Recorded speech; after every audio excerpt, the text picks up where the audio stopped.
aim of this study was to share and learn from Nepal experiences of PFM, that is Participatory Forest Management, and RED.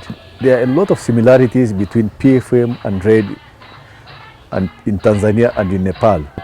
With PFM or Participatory Forest Management, we have forest networks here in Tanzania. In Nepal, they follow catchment areas and they call themselves forest users groups.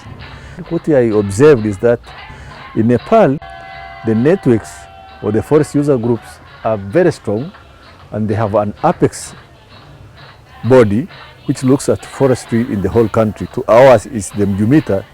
Mjumita is not as strong as the Forest Users Group Association in Nepal. They have very good capacity to lobby to the government to show that they have their forests and the forests, they need to use them.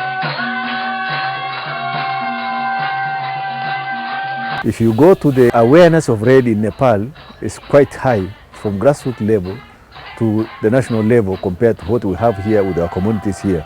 The RED cell in Nepal is within the Ministry of Forestry and Soil Conservation, whereas with the RED cell here in Tanzania, it is hosted by University of Dar es Salaam, the Institute of Social Assessment. In Nepal, they have now included in their curriculum RED and PFM issues, which we haven't done here in Tanzania. You have very good resource persons in their villages, and these are either teachers who are training community members on RED and PFM, which is very good, which we are lacking here, and something that we have to learn from.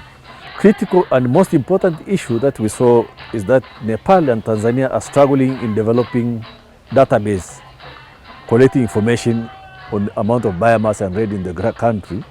And with Tanzania, we have developed a RED strategy. The difference is that for Nepal, they don't have the RED strategy yet.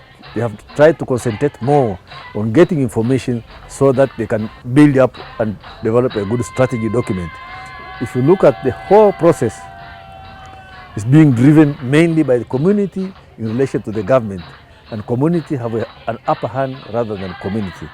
So from this Nepal trip that we had, one of the key issues and what we learned, we are going to share with the bigger community here in the country, with the government, and also with our forest working group members to see, and the RED pilot project to see what are the similarities and the differences.